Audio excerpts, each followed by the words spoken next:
നമുക്ക് അരവിന്ദിന്റെ മക്കളുടെ വരാൻ പോകുന്ന ദിവസങ്ങളിൽ നല്ലൊരു കഥ കേട്ടാലോ? വീഡിയോ ഇഷ്ടപ്പെടുവാണെങ്കിൽ ഒന്ന് ഹൈപ്പ് ചെയ്യാൻ മറക്കരുതേ. ആദ്യമായി കാണുന്നവരാണെങ്കിൽ സബ്സ്ക്രൈബ് ചെയ്യാനും മറക്കരുത് കേട്ടോ. അങ്ങനെ നമ്മൾ കാണുന്ന ഗംഗയുടെയും വിനീതിന്റെയും കല്യാണമൊക്കെ അതിഗംഭീരമായിട്ട് തന്നെ നടക്കുന്നുണ്ട്.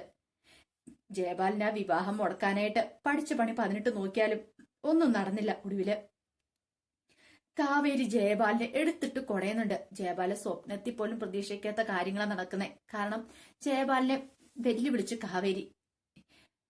ജയപാലൻ വന്നിട്ട് കുറെ നാടകങ്ങളൊക്കെ കളിച്ചിട്ടുണ്ടായിരുന്നു. ക്ഷേത്രത്തിൽ വന്നിട്ട് കല്യാണം മുടക്കാനായിട്ടും പിന്നെ തിരുമേനിയെ പറഞ്ഞുവിടാനൊക്കെ ശ്രമിച്ചിട്ടുണ്ടായിരുന്നു. അതൊക്കെ അറിഞ്ഞു കഴിഞ്ഞാൽ പിന്നെ കാവേരിക്ക് വെറുതെ ഇരിക്കാൻ പറ്റുമോ? അതോടൊപ്പം തന്നെ ശാരദയുടെ മുന്നിൽ വലിയ വെല്ലുവിളികളൊക്കെ നടത്തിയെന്ന് പറഞ്ഞിട്ടുണ്ടായിരുന്നു ജയപാലിന്. അപ്പൊ പിന്നെ കാവേരിയുടെ ഊഴ വരുന്നു. കല്യാണം നടന്നു കഴിഞ്ഞപ്പോഴത്തേനും ജയപാലിനെ പോയി വെല്ലുവിളിച്ച് കുറെ കാര്യങ്ങൾ പറയുന്നുണ്ട്. ഇനി നിങ്ങൾ നോക്കിക്കോ, നിങ്ങളുടെ അവസാനമായിരിക്കും വരാൻ പോകുന്നേ. നിങ്ങൾ ചെയ്ത് കൂട്ടിയാനൊക്കെ ഈ കാവേരി കണക്ക് ചോദിക്കും എന്നൊക്കെ പറഞ്ഞുകൊണ്ട് അങ്ങനെ നാണം കെടുത്തിയാണ് ജയപാലിനെ അവിടെ നിന്ന് പറഞ്ഞു വിടുന്നേ. ഈ സമയം ശാരദയ്ക്കും രാധമ്മയ്ക്കും ഒക്കെ സന്തോഷമായിരുന്നു. കല്യാണം നടന്നല്ലോ, പിന്നീട് ഇനിയിപ്പം അവരെ വീട്ടിലേക്ക് പറഞ്ഞു വിടണം. അങ്ങനെ ഗംഗയുടെ കൈയൊക്കെ പിടിച്ച് വിനീത് ഇറങ്ങി വരുന്ന സമയത്താണ് സുജാതയെ ഗീതയെ കൂടെ വരുന്നത്. അപ്പൊ അപ്പോഴാണ് അവരെ കാര്യങ്ങളൊക്കെ അറിയുന്നത്. വീട്ടിൽ വിനീതില്ലെന്നുള്ള കാര്യങ്ങള്. അപ്പൊ വിനീതിന് പകരം നിവിനായിരുന്നു മുറിയിലുണ്ടായിരുന്നത്. നിവിൻ ഒടുവില് കെട്ട് കഴിഞ്ഞ് കഴിഞ്ഞപ്പോഴത്തേനും നിവിൻ ഇറങ്ങി പോരുകയും ചെയ്തു അവിടുന്ന്. അങ്ങനെ വിനീതില്ലെന്ന് അറിഞ്ഞു കഴിഞ്ഞപ്പോഴത്തേനും അവർക്ക് തോന്നി അങ്ങനെയാണ് വിനീത് രക്ഷപ്പെട്ട് നേരെ ക്ഷേത്രത്തിലേക്കായിരിക്കും വന്നിട്ടുണ്ടായിരിക്കുക. അങ്ങനെ വിചാരിച്ചുകൊണ്ടിരുമ്പോഴത്തേനും താലികെട്ടൊക്കെ കഴിഞ്ഞ് ഗംഗയുടെ കൈ പിടിച്ചോണ്ട് വിനീത് വരുന്ന ആ കാഴ്ച, അത് വല്ലാത്തൊരു കാഴ്ചയായിരുന്നു. സുജാതയ്ക്കൊക്കെ സഹിക്കാൻ പറ്റുന്നതിൽ അപ്പുറമായിരുന്നു. ഒടുവിൽ എന്ത് ചെയ്തു? സുജാതയും ഗീതയും കൂടെ വന്നിട്ട് ദേഷ്യപ്പെടുവേ വായി തോന്നിയ ശാപവാക്കുകളൊക്കെ വിളിച്ചു പറയുകയും ചെയ്യാണ് ഗംഗയൊക്കെ. ഗംഗയ്ക്ക് ഭയങ്കര സങ്കടമായിപ്പോയി. അതുപോലെ തന്നെ ശാരദയ്ക്ക്. ഈ സമയം വിനീത് പറഞ്ഞു, അമ്മ ഇങ്ങനൊന്നും പറയില്ലെന്ന് പറഞ്ഞു. പക്ഷെ അതൊന്നും കേൾക്കാനായിട്ട് സുജാത കൂട്ടാക്കിയില്ല.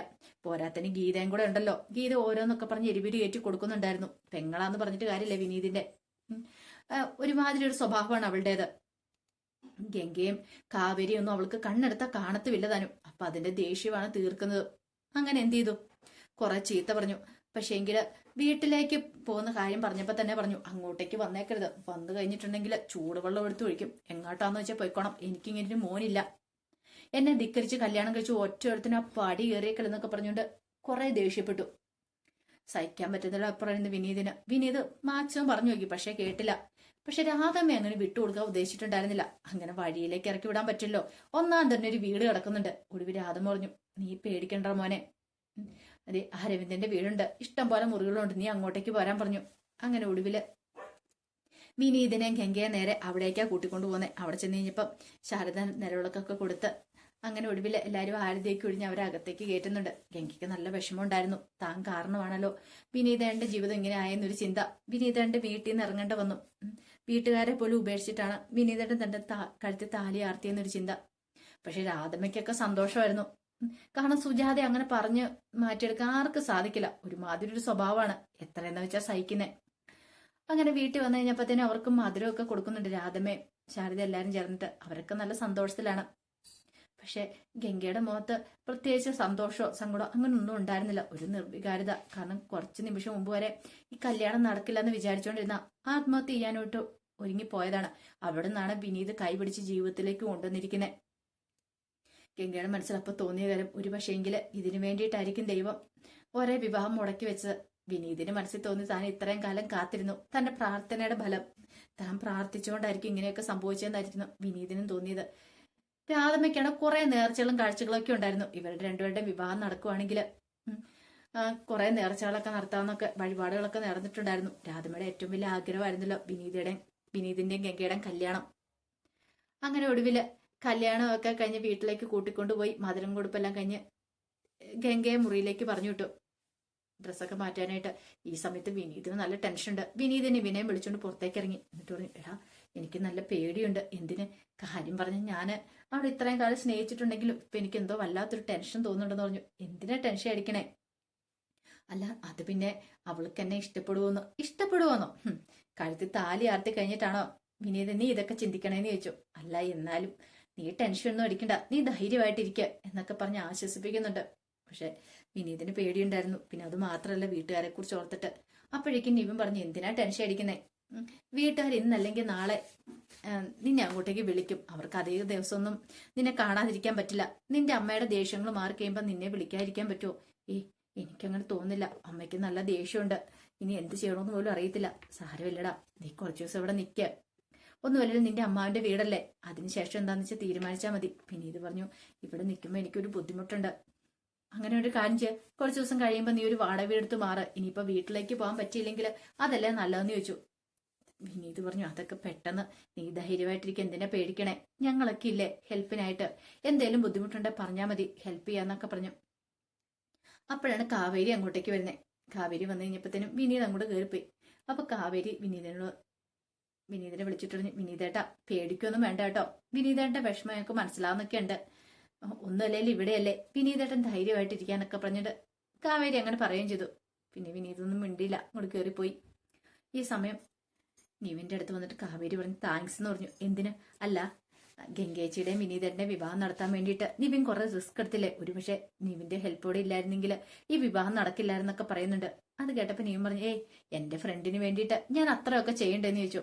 അത് കേട്ടപ്പം കാവേരി പറഞ്ഞു, അല്ല, ഒരുപക്ഷെ നിവിന്റെ സ്ഥാനത്ത് വേറെ ആരെങ്കിലും ആണെങ്കിലും ഇത്ര റിസ്ക് ഒന്നും എടുക്കുമെന്ന് എനിക്ക് തോന്നില്ല. കൃത്യസമയത്ത് തന്നെ നമുക്കിവിടെ എത്തിക്കാനായിട്ട് പറ്റിയില്ലേ, അല്ലായിരുന്നെങ്കിൽ എന്ത് ചെയ്താലെന്നൊക്കെ പറഞ്ഞു. നീയും പറഞ്ഞു, വിനീതിന്റെ മനസ്സെനിക്കറിയാം. കുറെ കാലങ്ങളായിട്ട് ഞാൻ അവനെ കാണുന്ന, അവന്റെ ഏറ്റവും വലിയ ആഗ്രഹമായിരുന്നു ഗംഗയുടെ കഴുത്തിൽ താലി ആർത്താന്നുള്ള ആ ആഗ്രഹം. അത് നടന്നു കഴിഞ്ഞപ്പോ എനിക്ക് ഭയങ്കര സന്തോഷമായെന്നൊക്കെ പറഞ്ഞു. ഈ സമയം കാവേരി പറഞ്ഞു, അതെ, ഒരു കാര്യം ചെയ്യാം, ഇനി വേണമെങ്കിൽ നീ പൊയ്ക്കോ എന്ന് പറഞ്ഞു. അത് കേട്ട് ഇനിയിപ്പോ നിവിൻ ചോദിച്ചു, അതെന്താ? അല്ല, ചിലപ്പോ നിവിൻ ഇങ്ങോട്ടേക്ക് വന്ന് നിവിന്റെ അമ്മയ്ക്കും ഇഷ്ടപ്പെട്ട് കാണത്തില്ല, നിവിനെ അറിയാതെ ഇഷ്ടപ്പെടില്ല എന്നുള്ള കാര്യം. കാരണം കാവേരിയുമായിട്ട് സംസാരിക്കുക പോലും ചെയ്തേക്കില്ലെന്ന രാജേശ്വരി ഓർഡർ. പോരാത്തിന് ഇവിടേക്ക് വന്നതും കൂടെ അറിഞ്ഞിട്ടുണ്ടെങ്കിൽ ഇഷ്ടപ്പെടില്ല. അത് കാവേരിക്കും അറിയാവുന്ന കാര്യമാണ്, രാജേശ്വരിയുടെ സ്വഭാവത്തെ കുറിച്ചൊക്കെ. അപ്പോഴേക്കും നിവിൻ പറഞ്ഞു, അമ്മയുടെ സ്വഭാവം എനിക്ക് നന്നായിട്ട് അറിയാം കാവേരി, അതുകൊണ്ട് ഞാൻ അധികം മൈൻഡ് ആക്കാറൊന്നും പോവാറില്ല എന്ന് പറഞ്ഞു. അങ്ങനെ കുറച്ച് സമയം കൂടെ സംസാരിച്ചിരുന്ന് നിവിൻ പോകാൻ ഇറങ്ങുമ്പോഴത്തേനും വിനീത് വന്നിട്ട് നിവിനോട് പറഞ്ഞു, നീ ഇപ്പൊ പോണ്ട, നീ കുറച്ച് കഴിഞ്ഞിട്ട് പോയാൽ മതി എന്ന് പറഞ്ഞു. അതെന്താ? എനിക്കെന്തോ നല്ലൊരു പേടിയൊക്കെ ഉണ്ടെന്ന് പറഞ്ഞു. പക്ഷെ നിവിൻ പറഞ്ഞു, നീ ഒന്ന് പോടാ അവിടുന്ന്, അങ്ങനൊന്നും ഇല്ല എന്നൊക്കെ പറഞ്ഞിട്ട് കുറെ സമയം കഴിഞ്ഞിട്ടാണ് നിവിൻ അങ്ങോട്ട് പോകുന്നത്. പിന്നീട് രാധമ്മ വന്ന് വിനീതോട് സംസാരിക്കുന്നുണ്ട്. മോനെ, ശരിക്കും പറഞ്ഞിട്ടുണ്ടെങ്കിൽ എന്റെ പ്രാർത്ഥനയുടെ ഫലമാണെന്ന് തോന്നേ ഇങ്ങനെയൊക്കെ. അല്ലായിരുന്നെങ്കിലോ എനിക്ക് നല്ല പേടി ഉണ്ടായിരുന്നു. എങ്ങാനും ആ സിനൂപ് എന്ന് പറയുന്നവന് ഗംഗമ്മളുടെ കഴുത്തിൽ താലി ആർത്തിയായിരുന്നെങ്കിൽ ഞാനൊക്കെ പിന്നെ ജീവിച്ചിരുന്നിട്ട് എന്താവാനായിട്ടാ എനിക്ക് ചിന്തിക്കാൻ പോലും പറ്റില്ല മോനെ. ഒരു പക്ഷേങ്കില് അരവിന്ദന്റെ ആത്മാവ് എവിടെയെങ്കിലും കാണും, അതുകൊണ്ടായിരിക്കും ഇങ്ങനെയൊക്കെ സംഭവിച്ചതെന്ന് പറഞ്ഞുകൊണ്ട് വിനീതനെ കെട്ടിപ്പിടിച്ച് രാധമ്മ കരയുന്നുണ്ട്.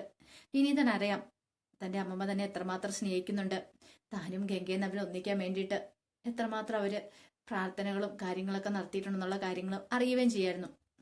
അങ്ങനെ അന്നത്തെ ദിവസം രാത്രിയായി കഴിഞ്ഞപ്പം ഗംഗയുടെ കയ്യിലേക്ക് പാലൊക്കെ കൊടുത്ത് മുറിയിലേക്ക് കയറ്റി വിടുവാണ് ശാരദയും കാവേരിയൊക്കെ. അങ്ങനെ ഗംഗ മുറിയിലേക്ക് ചെല്ലുമ്പോഴത്തേനും വിനീത് മുറിയിലുണ്ടായിരുന്നു, മുറിയിലിരിക്കുന്നുണ്ടായിരുന്നു. വിനീതിന് നല്ലൊരു ടെൻഷനും കാര്യങ്ങളൊക്കെ ഉണ്ടായിരുന്നു. വീട്ടിലെ കാര്യങ്ങളും എല്ലാം കൂടെ ഓർത്ത് കഴിഞ്ഞപ്പോ ഇനി ഗംഗയ്ക്ക് തന്നോട് വല്ല ഇഷ്ടക്കുറവും ഉണ്ടോ, അങ്ങനെയൊക്കെ ഒരു ചിന്തയും കാര്യങ്ങളൊക്കെ ഉണ്ടായിരുന്നു. പക്ഷെ ഗംഗയ്ക്ക് പ്രത്യേകിച്ച് ഭാവേദം കാര്യങ്ങളൊന്നും ഉണ്ടായിരുന്നില്ല.